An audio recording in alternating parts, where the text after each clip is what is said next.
And welcome to the show. I'm Chris James, and if you're wondering what happened to the music, well, my soundboard has decided it does not want to communicate with the new computer my wife bought me, so we'll just have to do without the music. This show is being brought to you by the Organic Man Coffee Trike, 4501 McPherson. Best coffee on the planet. So, if you're in Laredo, you can get coffee there. If you're not in Laredo, you can go to organicmancoffeetrike.shop. And now, here we go with the Bag Company Unhappy Halloween, episode 4. She got back behind the wheel on her way home. I might make it before dark. Pam was halfway home when her phone rang. It was Madame Dingus. Pam stopped in front of the mall. Madame Dingus, what can I do for you today? Oh, please, call me Angie. The madam was still acting way too friendly. I just found something in the cards that I thought I should pass on to you. She lowered her voice. But not over the phone. You never know who might be listening. Pam stopped out front of the madam's house and went up to ring the doorbell. The door swung open before she could push the button. Pamela, dear, do come in. It's a trap, her inner voice said. Thank you. So, what is it you wanted to tell me? I've been reading that book Mr. Techno gave me, and I think I'm getting somewhere. Madame Dingus had her tarot cards sitting at the dining room table. Please have a seat. I want to show you this. Pam took a seat and waited while Angie shuffled the cards and then asked Pam to ask the cards a question. Pam had to think for a bit. What is that monster that tried to eat you supposed to be? Madame Dingus split the deck in two, sort of halves, and then she picked one card and looked at it. Well, this is interesting. She shoved the card back into the deck. Let's try it again. Madame Dingus picked up the next card. Oh, come on. How many of these things are there? As she accidentally dropped the card on the floor. Let's see. I have here. She lifted the next card. Nope, she dropped it as well. Pam looked at the cards on the floor. Madam, what is that card you keep dropping? Oh, it's just that pesky death card thingy. Madame Dingus looked at the faces on the remaining cards, and then she shuffled them as if trying to start a fire. Much better. I'll just lift the first card, and no way this is happening. She had flipped the skeleton over once more. Just go ahead and see what the next card is. Pam thought this just maybe there could be some kind of an explanation that didn't involve her dying. The court jester, just like the last time. Madame Dingus had a weird look on her face. So I'm going on a trip and I'll change or I'll die at the end of it? Pam didn't feel nearly as relaxed as she was trying to appear. I'm so sorry. It's as if these things have a mind of their own. Madame Dingus quickly looked through the cards, trying to see why the 13th card kept reappearing. Maybe I need a new deck. This might be worn out or broken or something. She put the cards back in the deck and set it on the chair next to her. So let's not focus on this death thing and think more about change. Change is good, right? Madame Dingus looked at Pam and smiled. What I wanted to tell you was, a few minutes before I called you, I had a vision of sorts, like a voice inside my head, only with pictures. I was told to tell you to not go near old beat up campers full of evil elves. Really? Pam was amazed by this information. Yes, and that to stay away from the mall. One or the other. Pam told Angie about yesterday's big adventure. She tried to sound like the whole thing was more like she was more in control of the whole thing than she had actually been. Wow, I wonder if maybe I'm becoming psychic or something. I guess maybe the cards are just cold or slow or something. Maybe I can find somebody to give them a tune up. Pam was able to get home before dinner and tried to wade through all of her homework. Chapter 7. Death. Pam was driving to school when she spotted a suspicious vehicle behind her. It was suspicious because the driver seemed to fill the windshield with its bulk. True, it was a Volkswagen Bug, but still the driver must have been huge, kind of like Hortense, only without all that satin. The Bug was lime green and it looked fairly new. The moonroof was open and some kind of a staff was sticking up into the air. Pam tried to see from the rear view mirror, but it was just too small. She switched to staring at the side mirror, but had to look to the front so she didn't accidentally slam into someone. As Pam drove, the Volkswagen followed her. As she made a left hand turn, the Bug did the same. The light was red. Pam came to a stop, and then she turned her head and looked behind her. The Volkswagen had stopped right behind her pickup. The driver sat and stared at Pam, staring at him. The driver was dressed in all black. A hood hung down the sides of his head. The face was white, too white, kind of like a skull. That actually was a skull. Once the vehicle had stopped, the staff sticking through the moonroof had turned so Pam could see it wasn't a staff, it was a scythe. The blade was long and curved with a "here comes death" look to it. Pam could only sit and stare at this image from her nightmares, sitting in traffic behind her. Somebody began to honk. It was Death. Death is honking at me. Pam could just envision this thing jumping from its conveyance, with its robes billowing out around it. It would move as if driven by the wind, no sign of any feet below the hem of its cloak. The huge scythe would swing through the air, taking Pam's head off with one clean swipe. Am I going to spend the rest of eternity wandering the earth, holding my head in my arms? Pam thought about Rumpus Ganglia, the headless biker. Death shook his fist at Pam. He then pulled around her and drove through the intersection. As he went by, he glowered at her.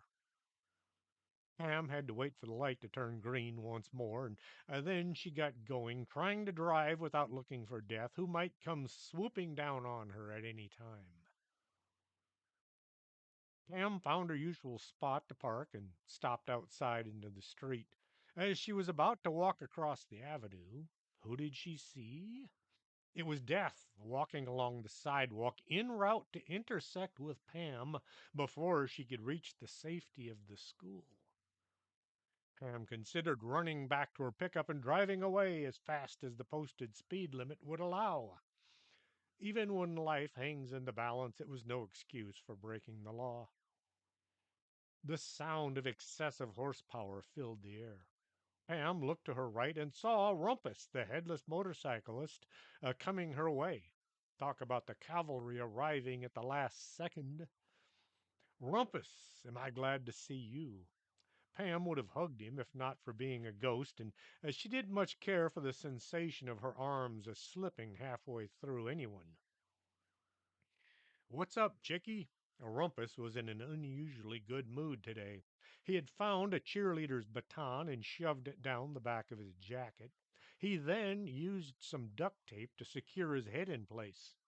And now, as long as he didn't have to look left or right, he was a happy camper without going camping. It's him, Death. He's trying to take me. Pam pointed to the apparition still coming her way. Rumpus had to swivel his body around so he could look. What, that poser? That's just some guy dressed up for Halloween. Rumpus leaned in close. You want me to take him out anyway? Pam looked closer at the image of Death, who was now looking at Pam as if she were nuts. To him, some nut job was leaning to her side in the middle of the street, pointing at him and talking about something that only she could see. She was giving the guy a complex. Oh, no, I thought he was coming for me. No, no, don't kill him, okay? Pam ran to get to class before the bell rang. As she was entering the building, Death was in the process of trying to get a hold of the door handles with his fake claw hands. Pam, always one to be helpful, even to Death, stepped up next to him. Allow me. She pulled the door open. Death opened his cloak so he could look at her. His real head was about the same level as hers. Oh, you're that weird chick who thinks she sees dead people. I've heard of you. He had to duck to get his head in under the door. Well, look in a mirror sometime. Pam ran for her first class. A lot of kids were dressed up for Halloween, even though it was still 4 days away. They had parties to go to or competitions to attend. Pam had yet to decide what she was going to be for Halloween. Not that she was going trick or treating, as she considered herself too old and grown up for that. Sarah wanted to go door to door candy collecting and had asked Pam to join her. Pam needed a cool costume to not go trick or treating, just accompany somebody who was. Mrs. Grampus looked at the assembled mix of monsters and retro high schoolers. What was I thinking when I decided to be a teacher? She mumbled under her breath. Pam did her best to look innocent of any crime which caused Mrs. Grampus to stare at her harder, trying to perceive what dastardly deed this young troublemaker had just performed. With 75 possible delinquents to survey, she scanned the crowd for other offenders, but her eyes always came back to that bogus girl. Right. Mr. Hammerhead wants to know who it is that has been leaving muddy footprints on the walls and the ceiling of the campus. She looked for guilty faces among the crowd. There's a reward for answers, a guaranteed B in all your classes. This got everybody's attention. The original offer had been an A, but seeing as the ones who would know about this kind of thing were probably struggling just to get a C, an A was too extreme of a proposal. There's a box next to the cafeteria entrance where you can drop your information. Mrs. Grampus thought bribery was not the way to go. Threaten them all with expulsion would be a better course of action, and that would weed out some of the slackers as well. She was about to read the next announcement. There was a loud crash from the hallway, followed by screams and the sounds of running feet. Mrs. Grampus yanked the door open and yelled, "No running in the hallway unless you're being pursued by a man with a chainsaw." The kids just kept running. They had all come out of the classroom right across the hall from Mrs. Grampus's room. Storming across the corridor, she stepped through the opening and into Pandalirium. Desks were everywhere, pushed aside to allow a hasty exit. Even the teacher had joined the mass flight. Standing in the middle of the room was a 6 foot tall creature from somebody's bad dreams. It was the thing from the shopping mall, only there's no reason to describe it again, only it was bigger. It belched as it turned for the door. A girl's loafer popped from its mouth. It began to run. Mrs. Grampus would have been knocked from her feet had it not been for Pam. Pam grabbed her teacher and pulled her to the side as the monster came through the door and headed for the exit. What? How? Who? Miss Grampus slid to the floor unconscious. Pam took off running after the monster. This felt so unnatural to her, but then this was becoming a bit of a habit. The monster hit the exit and was out the door. Pam was right behind it before the door could even close. The monster turned and began running towards the football field running track. Pam was glad she'd picked up some new shoes. She just wished she had them on instead of these slick-soled loafers. The sidewalk was punishing her feet. She didn't much want to catch this thing, but she wanted to see where it was going. The sound of sirens reached Pam's ears, but they all seemed to stop at the school. I guess they didn't know the monsters already left. Pam was getting good at running. She hardly had to catch her breath at all. The fence around the football field was 4 feet high. The monster cleared it without a hiccup. Pam had to put her hands on the top rail and boost herself up and over. As she cleared the fence, she began to run, only to be yanked off her feet. Her dress had caught on the top of the fence. She watched as the monster took off across the football field en route for the next fence. Man, I hope I didn't tear anything. She unhooked the fabric from the fence and eyeballed a big tear. Darn it! She looked to be sure nobody was standing around that might have seen her predicament. She then got busy running for the monster. As it was about to jump, the thing came to an abrupt halt. It turned towards Pam as she got close. Several of its eyes began to water, and it made strange faces. Well, strange for a hideous monster. The mouth opened wide, which was halfway around its head or its body. All those teeth looked dangerous. Its body shook. It wobbled as it tried to stay upright. Pam stopped her advance and took a cautious sidestep to get out of the line of sight. Several of the eyes swiveled to stay on her. With a sudden, violent heave, it expelled a body from its mouth. Pam jumped back to avoid being hit by this flying student and to avoid any monster saliva. Now empty, the monster jumped the fence and ran away into the distance. Pam looked at the body laying at her feet. It was dressed just like her, only more slimy and disgusting looking. She hoped this corpse was still alive. If it wasn't, it wasn't a corpse. Pam tried to touch it without making contact with the oozing mass of mess. The body moved. Oh, good, you're alive. I hope you. I hate finding I hate finding dead bodies. As she tried to see if the airway's open. How do you do this without touching? Pam bit the bullet and placed a hand on each shoulder.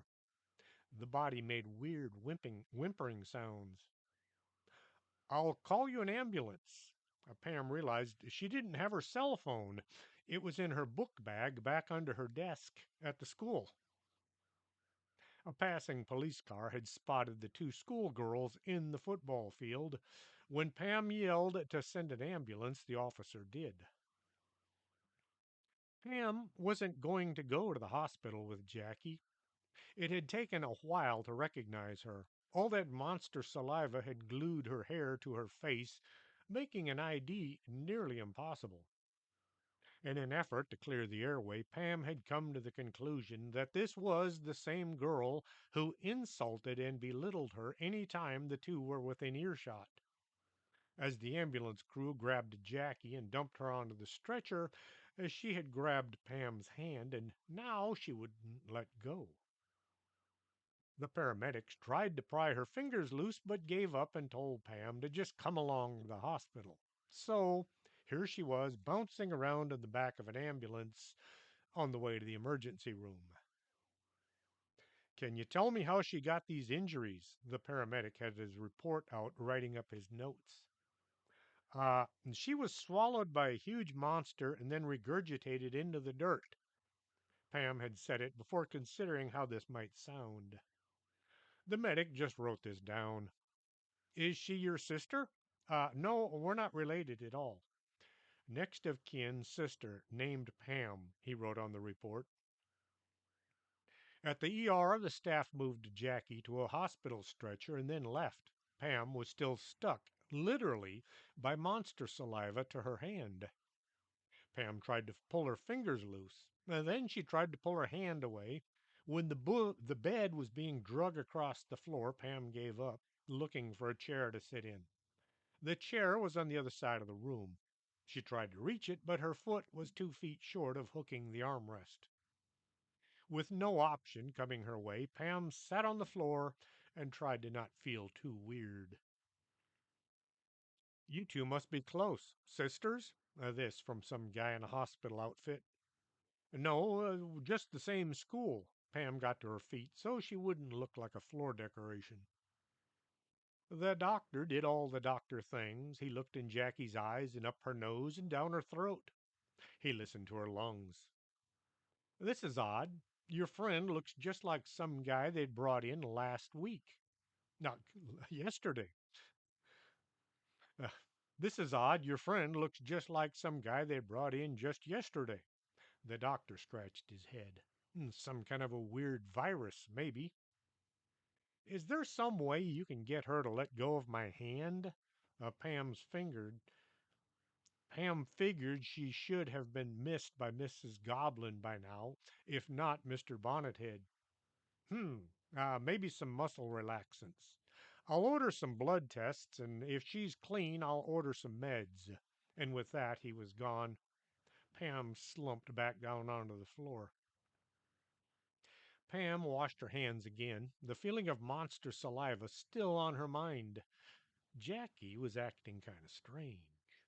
I just wanted to thank you for saving my life, she moaned and groaned. I didn't save your life. I just kind of. No, you saved me. You're such a hero. I'm going to tell all my friends about what a great person you are. Her hair was glued to the pillow. If there's anything you want, just ask. I'll get my mom to buy you anything.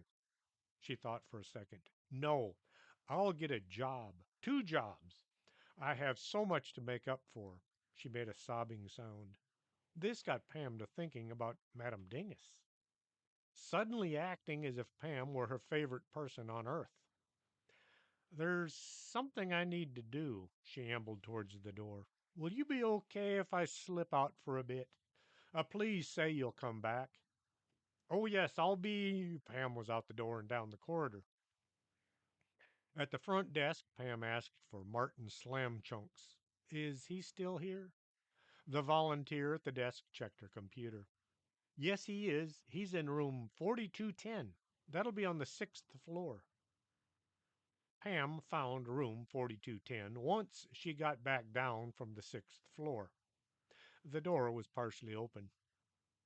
Knocking, Pam stuck her head in, not knowing what she might find.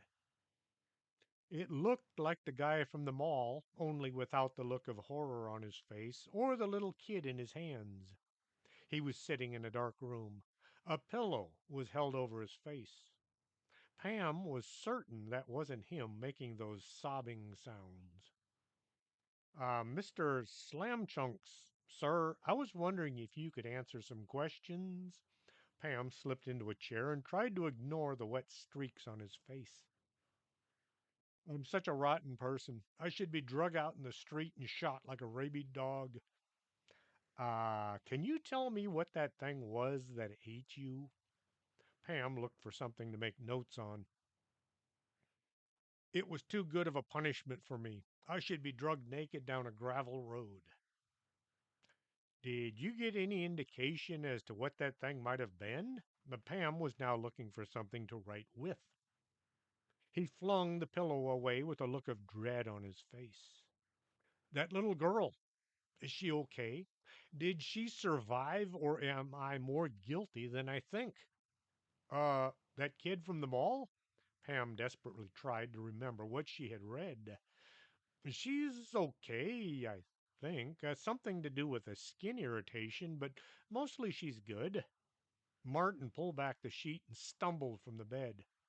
Pam quickly looked out the window, but what has been seen cannot be unseen. His hospital gown showed off a bit too much. Pulling the closet door open, he pulled his slacks from a plastic bag in the bottom. From the pocket, he pulled his wallet. Next, he searched until he found his credit card. Here, he thrust it into Pam's hands. Take this and buy her something. Something wonderful for a wonderful little girl, like a car or maybe a diamond ring. I think she's only 10. A car might be a bit much. You're a girl. Think of something and get it for her. Tell her, I'm sorry. I'm a sorry person. I'm a heel. Tell her I am going to change. I'm going to become a monk and live in a cave on the side of a mountain. someplace cold and wet. Monks don't do that anymore. Maybe you could try just being a nicer person. Pam didn't know any monks, but she was pretty sure that they lived in buildings these days. I can't work at that car place anymore. Cheating people out of their hard earned cash for pieces of junk that shouldn't even be on the road. Pam looked closer at Mr. Slam Chunks and realized that he was the one who had sold her that Chevy Malibu. It wasn't that bad. I've got to get out of here so I can begin my new life. He grabbed the plastic bag from the closet, stuffed his slacks back in, and headed for the door. Mr. Slam Chunks, you should put those pants on. It was too late. He was out the door and down the corridor. Pam sat there unsure of what was going on. Is this monster really a bad thing?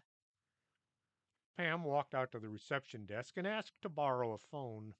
She called her mother first to tell her where she was, and then she called the school to explain why she had missed the last 4 classes. Paula pulled up out front of the hospital, and Pam jumped in. Is your friend okay?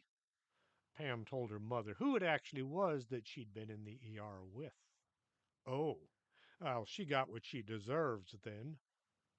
It's kind of weird how all these people being swallowed by this monster are turning into really nice folks.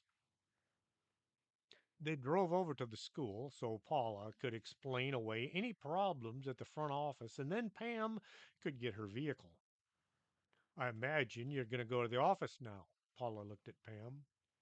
Well, this case is really weird, and I have that book to see about, and all those police reports, and go have fun. Just be careful and be home in time for dinner.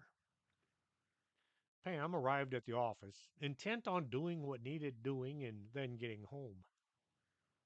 These are for you, and there's some woman waiting to see you. Hilda held out a stack of phone messages as thick as a brick.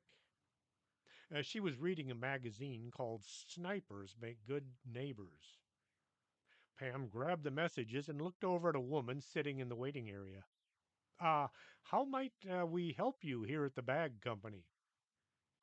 My name is Gertrude Katzbox. I have a much needed talent that I think you folks might be interested in. She had on an oversized house coat, and from one of the pockets she pulled a cat. Well, a kitten. I do cat therapy. Her hair had 2 curlers, both on the same side. Pam looked at the kitten and then at Gertrude. Cat therapy on cats or on people? People, of course. The cats are the mechanism by which the therapy is done. She held out the kitten. Here, feel this. Can you feel the relaxation just spreading through your body? The kitten purred. Pam had to admit she did feel a bit more relaxed. Come with me. I need to fill out some forms and see about maybe putting you in somewhere. Pam led the way to the coffee shop. All the forms Susie had generated to make the bag company more efficient and run more smoothly, which had fallen into the basement, were now neatly filed behind the coffee bar. Pam got busy filling out the paperwork needed to get Gertrude processed in. How many cats do you have? Pam scratched out working hardware and penciled in cats. Let's see, there's John and Donna, Bob, Mark, Lily, Billy, Donnie, Frank, Brenda, Harry. Eddie fixed Pam her usual. Once she had finished, he grabbed her cup and refilled it. Marty, Linda, and Donald. Gertrude sipped her cup. Now, those are just the inside cats. Her house shoes didn't match. Prince Wapo came strolling in. He made a beeline for the kitten, who was playing with Wanda's earring. Someone, in a bid to decorate the library for Halloween, had put a witch's hat on Wanda's head. It looked very convincing. The prince jumped up onto the counter and he eyeballed the kitten. He then turned and looked at Pam. He gave her a cold stare. Barbara came strolling in. Have you guys seen that weird cloud on the horizon? No, does it look like a rainstorm? Eddie walked around the end of the counter and went to have a look. The staff that had been taking a break all walked out to the front yard parking lot to have a look. I was coming back from a ghost checkup at the grocery store and saw that, she pointed to the west, and I thought it looks bad. The horizon had a black cloud sitting just outside of town. Wow, it does look kind of out of place. Pam wished there was some kind of an electronic device that worked around the bag office so they could check the weather reports. Eddie looked around the sky. Sky's not green, so we shouldn't have any tornadoes. It's kind of small, so I wouldn't worry. Cassandra headed back in to see about her next appointment. Pam assigned Gertrude to room 3F. She hoped Hortense liked cats. She filed away all the paperwork, hoping she had it in the right order. Now let's go see your new office. She led Gertrude upstairs. The office was pretty much like any other in the building, a room 15 feet by 20 with windows at one end. With a lot of work, one could be opened an inch. I'll get Grandy Sear to come see about getting them to open. He's our maintenance man. The room had a desk, a couple of chairs, and a bed. If you don't want the bed, I'll get Grandy to haul it off. A dozen used coffee cups were set on the shelves. Oh no, this will be perfect for therapy. Gertrude set the kitten down in the middle of the mattress and it got busy looking around. If you need anything else, just get with Hildy, set up your schedule so we'll know when to set your appointments. It's not that Pam would hire anyone who walked in off the street. It was more like anyone with an out of the ordinary talent was to be snatched up quickly before they wandered away and never came back. It was more like renting out office space for a percentage of their profits. Pam got back to the coffee bar just as Hildy walked in, followed by Mr. Unimportant. Someone here to see you. She then turned and walked back to her desk. Ah, Mr. Unimportant, we found the book. I have it here for you. She'd had a hard time getting it away from Sharma. Do you or any of your associates understand what it's about? I'm not at liberty to say. My patrons have expressed a wish to keep all information confidential. The staff had all wandered into the library coffee shop, each with their own pre manufactured excuse as to why they had to be there.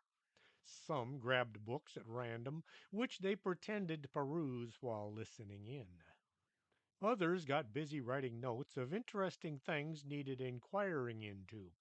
Everyone was standing at the bar to perform their tasks. Well, I have your book, and it was a bit expensive. Pam pulled the invoice from her back pocket. She smoothed it out on the counter. She then nodded to Eddie, who pulled the book from under the shelf. One of my associates told me this might be an ancient joke book. Pam tried to explain. Mr. Unimportant just looked at Pam as if to say, Child, you know nothing. He checked the invoice. Reached into his coat pocket, he extracted an envelope. He pulled out nearly half of the contents and then handed the rest to Pam. We really thought it would cost more, but since you've done such remarkable work, we will definitely recommend your services to our friends. Mr. Unimportant hefted the book and walked out the door. I wonder if they know what that book is really about. Pam wondered if she would ever find out as well. Hildy came running through the coffee bar and rounded the corner. She ducked down behind it before saying, The cops are here. Are there a lot of them? Yes, and they look nasty. Hildy was peeking from around the edge of the counter. What did you do? Pam walked out to the reception desk and looked at a dozen or so officers. They were all young recruits. I was hoping there'd be more of you, but this will have to do. Follow me. She led the uniformed officers downstairs to recover all of their missing person files. Things were looking up for Pam. She had gotten all the missing person files out of the basement and out the door. Well, at least the ones belonging to the police department. Now, if she could just get the sheriff's department and the DPS to come soon, she'd have this one out of her hair. Yes, it was looking as if fortune were smiling on her at last. To make matters even better, she was home before dark. As Pam was drying the dishes and putting them away, she heard her dad in the living room watching the news. People have reported this strange looking cloud formation to the west of town. When the authorities were contacted, the Air Force stated that it was nothing but a weather balloon. And now for this from our live on the scene report on Gotterdammerung Street. Pam slipped into the living room to see what was going on. The police were called to an altercation this afternoon at the Shady Deal Apartments this afternoon to deal with a family dispute which started this afternoon. In the background was what looked like a smoldering remains of a building. 17 people were hospitalized and 28 are in jail tonight. The reporter walked to his right and the camera picked up more ruined structures. Someone living in the Shady Deal Apartments apparently was in possession of a large arsenal. Oh no, I have to run to the office. Pam opened the front door. She then closed it and went to look for her jacket. It was getting cold out. Paula looked at Al and then said, "Don't stay out too long. This is a school night. Don't you have homework?" No, ma'am, I don't think so. I wasn't there for any of my classes, remember? Pam ran to her pickup and jumped behind the wheel. She had to take several deep breaths to try to calm down so she wouldn't drive 100 miles an hour. Why is it when you're in a hurry, nobody else is? Traffic was a nightmare. Pam saw what looked like a demon standing on a street corner and nearly ran him over before realizing it was just some guy in a costume. She wound her way through vehicles that were all going the same direction but at a greatly reduced rate of speed. Pulling up out front, Pam nearly fell from the door as she got out of her truck without undoing the seat belt. It took her too much work to get the belt unhooked. She tripped over a cornstalk and landed hard on a garden gnome. Stumbling up the steps, she grabbed the doorknob and pushed. The door was stuck shut. What the heck? This door's never shut. She was about to kick the door when it swung inwards on its own. The yard goat stuck his head out from the room off the hall and said, "Hey." Pam just waved in acknowledgement and ran for the door to the basement. The lights were off. Pam felt around the wall trying to find the light switch. She found a large spider instead, which quickly vanished up her sleeve. Out, out, out! She swung her arm, trying to dislodge the spider, and wound up hitting the light switch. The light did little to illuminate the long staircase. Pam did her best to walk slowly down the stairs. At the bottom, she looked at the door with a rope stretched across it. Mr. Armstrong said this would keep anyone out. She took a step closer. What was he thinking? She took the next step and tried to look into the darkened room. She put one hand on the rope and leaned into the office. Still can't see any missing weapons. As she felt along the wall until her fingers felt the switch. She flicked it up. The room sprang into life. Guns lined every surface. Pam looked for any empty spots, but there were none. All the ammo boxes were stacked neatly along the wall. All the rifle racks held rifles. If Susie didn't take any of Mr. Armstrong's guns, then where did she get them? You're assuming that Susie or Bonnie took them, and you're also assuming she was the one responsible for all that carnage. Why did the voice Pam considered to be her conscience sound so much like her mother? With shaking legs, Pam shut off the lights and went back upstairs. She needed to sit down, but she also needed to call Susie first. Should she call? Should she just be happy that Mr. Armstrong's weapons were still safe and sound and leave it at that? Pam walked out to the parking lot, sat behind the wheel of her pickup. She looked at her cell phone. Time to flip another coin. She did the mental coin flip, but called Susie before the coin had a chance to stop spinning. The phone rang a few times and then it was picked up. Hello, Susie? Are you there? Or is this Mrs. Hatchett, maybe? A whisper came over the line. Pam, am I glad to hear from you? It's like World War IV around here. The voice sounded like Dorothy, the only sane one inside her head. Is everything all right? Did Susie or Bonnie start any of this? No, it was Cindy.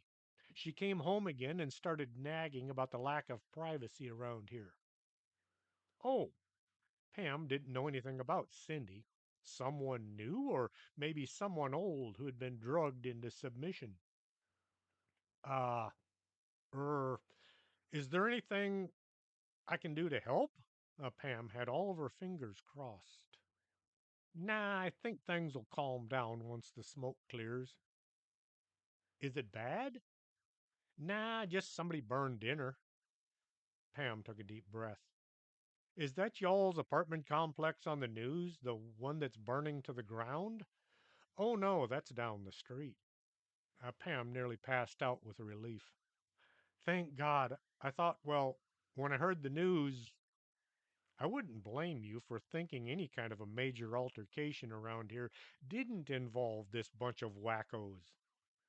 Pam did the whole thing, take care and stay in touch that most folks did to end a conversation. She felt too weak to drive back home. With trembling hands and a stomach that wanted to come up and visit, Pam got her truck in gear and headed home. Chapter 8. Not a good idea.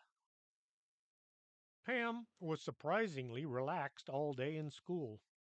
Nothing blew up and nobody tried to set anything on fire. There were no tests, and none of the teachers found any reason to give Pam even a hard look. It wasn't until lunchtime, when she strolled outside to have her sandwich under a tree, that she looked up at that weird looking cloud and wondered, what the heck is up with that cloud? It hung there on the horizon, kind of like how a brick doesn't. It was so black it almost looked as if it were sucking the life out of the sky. The Air Force had said it was just a weather balloon, and so nobody paid it the least bit of attention. I think maybe I should ask somebody to have a look just to be on the safe side, but who? Pam got her cell phone out and looked at her contact list. Barbara was the only one at the office who was an investigator and wasn't tied up on some long-term assignment. She hit the call button to the office. As she listened to the phone ring at the other end, Pam wondered what Barbara's last name was. Nobody seemed to know, and any time the subject was brought up, Hildy answered, Hello, thank you for calling the bag office. How might I direct your call? She almost sounded nice. Hildy, it's me, Pam. Pam Bogus? Yes, her. I need to speak to Barbara. Oh, well, let me just run around the building trying to track her down. The handset went thump on the desk. Pam had enough time to wonder what Barbara's last name was and why nobody could remember it and how come nobody ever went to the effort to find out. Barbara answered the phone. Barbara, this is Pam. I'm sitting here looking at that weird cloud, wondering if maybe somebody shouldn't go have a look. Let me check my calendar. Nope, nothing right now. You want me to go see what it might be? Barbara had been sitting at the coffee bar looking at a catalog full of ghost hunting gear. Yes, but do you think you might want to take somebody with you, just in case? Even the seemingly safe investigations had proven to be somewhat hostile. Let me ask if anybody wants to go. Barbara looked through the door to the library in the approximate direction of Hortense, who had been thumbing through a snow globe catalog. Mikey Baba Ganoush had been sitting on the floor in one of his yogi positions. Carol Munchausen was asleep after having a vexing session with a herd of sheep who were upset over something that had happened at work. George was playing chess with Bruce Wallace, but neither had moved in over an hour. They both had their eyes closed in concentration. Anybody want to go look at clouds? She yelled through the door. I'll go. It sounds like fun. Madame Dingus grabbed a to go cup and came running out. It looks like Angie will be going with me. Barbara was afraid this nice streak was going to end just about the time everybody relaxed. Great. Go have a look, but don't do anything dangerous or hazardous or unsafe or chancy or perilous or dangerous or risky. Pam didn't want anything happening to her friends, even though they were all adults and had faced dangers before. Pam was worried she was becoming her own mother. Hey, how dangerous can a cloud be? Barbara thought about tornadoes and hurricanes and thunderstorms. Don't answer that. Pam put her cell phone back in her book bag and stared up at the cloud. It looked black and menacing, but it hadn't moved since yesterday. Maybe it's nothing. She headed for her next class. Pam pulled a mixing bowl out from under the drill press and looked for the flour. Here, you can have some of mine. Jackie Springhill held out a 10-pound bag with a King Arthur printed on it. The school bought only discount flour from the flea market. Ah, uh, gee, thanks. Pam was about to lift the bag up to the bowl. Here, let me do that for you. Jackie lifted the bag up onto the counter and began measuring out precisely the amount called for in the recipe. Uh, thanks, I can. Pam watched as Jackie began mixing in all the required ingredients. Shouldn't I do? Oh, no. You just relax while I do this little something for you.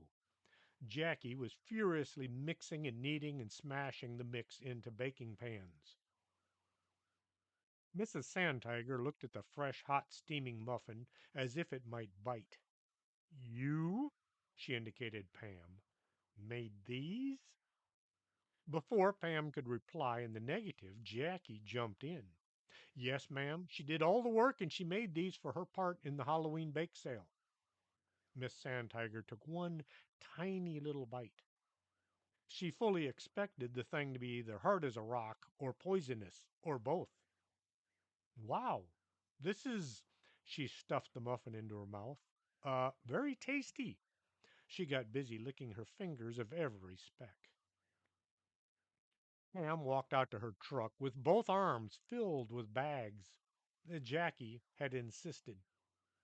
I'm so sorry about saying things about the way you were dressed. Not that there's anything wrong with your outfits. It's just that, well, I couldn't help noticing you had some patches and things on your clothes. Then she shoved several bags into Pam's arms. Here, I bought you a few things. You didn't have to. Yes, I do. I would carry these out to your truck for you, but I promised Kathy I would help her with her math. Kathy was number 2 when it came to bullying. Then I have to find that girl with the braces and help her with her English. That was number 3. The girls who had all hung out with Jackie had found her new attitude just a bit disturbing, and they'd found somebody less saccharine to hang out with. I guess that trip through the monster's digestive tract was a good thing. Pam got to wondering what the monster really was. Pam punched in the number and then listened to the phone ring. After a few minutes, it was answered. Pam told the officer she needed to speak to Lieutenant Mark Slot. After a few more minutes, a voice came on. Bogus, you called? Yes, sir. See, I was thinking, you know that monster that's been eating people? Has anybody else been attacked lately? Not that I'm aware of. Well, it's just that I think the monster's doing a good thing because everybody it eats comes out a better person. Hmm, interesting. He made thinking noises. Nope, can't have a monster running around eating people even if it's good for them. It's against the law. Which law? The one that says you can't run around eating people. What will the city do if for some unknown reason we can't catch it? The mayor is already considering calling in the National Guard and doing a house to house search. Won't that upset a few people? Yeah, just about the entire city, but have you ever tried to reason with that clown? He made a "you didn't hear me just say that, right?" sound. Pam made a "heard what" kind of sound. Look, I understand where you're coming from, but the law is the law. Either catch this thing or we're going to live through some disturbing times. I'll do my best then. She did the whole coming to an end of a conversation and hit the end button. Pam stopped her pickup and tried to look inconspicuous as she watched the side door of the IRS office. A sign said employee parking only. She wasn't sure that mean folks worked here, but everybody seemed to think this place was the home of the spawn of Satan. Now, if Mr. Monster will just come for a snack, she tried to get comfortable. Pam had her history book out and propped up on the steering wheel. She tried to watch the door and read at the same time. It was a good thing the chapter was boring, so she didn't get so wrapped up in it that the sound of the door bursting open was missed. She looked up just in time to see the monster, over 6 feet tall, nearly as wide, come squeezing out the door like a cork from a bottle. It spit a shoe out of its mouth, turned, and began running. Security guard came running out the door, and he stopped at the edge of the parking lot. The look on his face said, "They don't pay me enough to chase that thing." Pam hit the gas and went after this scampering, jiggling beast. It loped along at a steady pace. It seemed to be unaware or unconcerned that Pam was following. Traffic did its best to get out of its way. Only a patrol car was interested in the thing. The lights went on and the vehicle began to gain on the creature. As the police car pulled alongside Pam, the officer on the passenger side looked at her.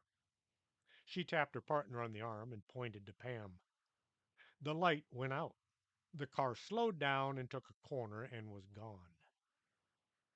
What was it I said about not doing anything dangerous? Pam wished she had Sarah with her. Sarah was turning out to be quite a fighter. The monster continued running along without a care in the world. Pam looked close and could have sworn it looked like it was slowing down. It stopped and shook from head to foot.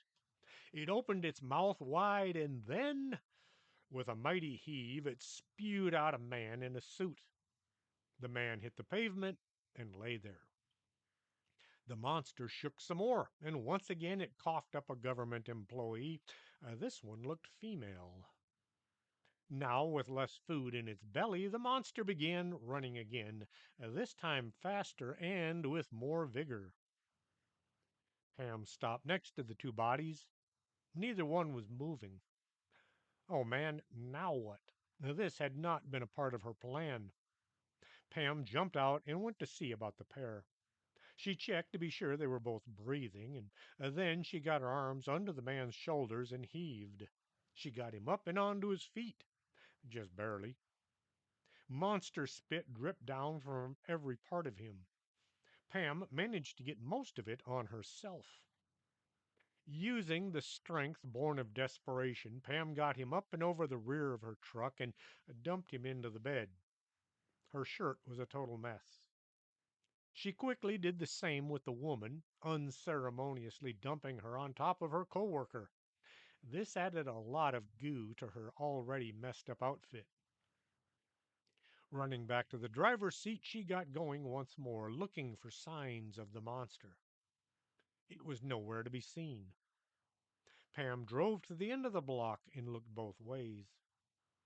A man who had been walking his dog was now trying to coax it down from a tree. Did a monster just come by this way? The man just pointed down the street. Thank you. Pam hit the gas. At the end of the street, Pam spotted her quarry as it turned a corner and kept going.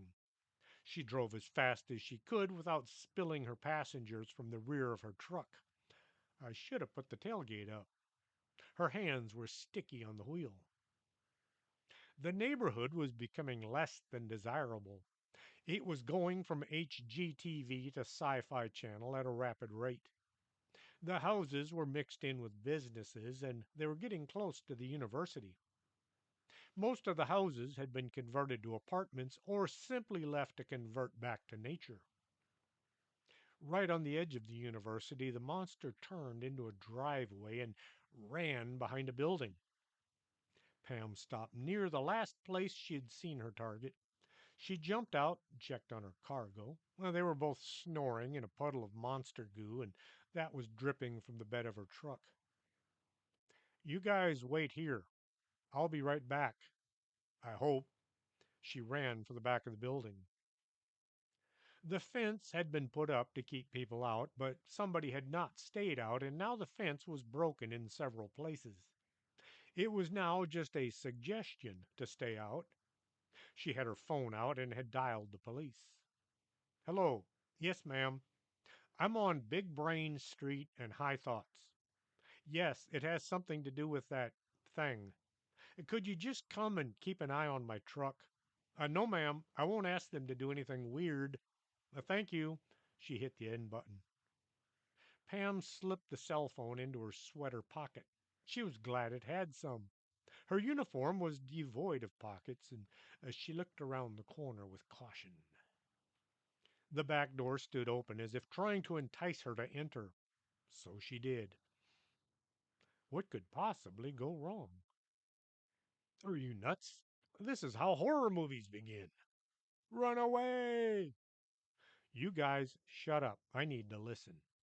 Pam was looking down a long corridor with doors on both sides. There was broken glass all over the floor. It crunched as she walked. Something creaked as boards were exposed to excessive weight. A door slowly swung shut. Pam moved to the swinging door and tried to listen for movement. The creaking was growing less with each footfall.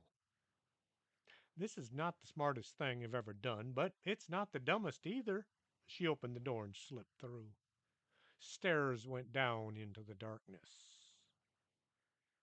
Now that you know where the thing is, why don't you just go back and call in the SWAT? 'Cause the police don't do paranormal, remember? She began to descend.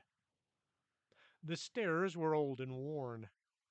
Once she reached the bottom, she could see tables and chairs and what looked like old medical equipment piled on both sides of the exit.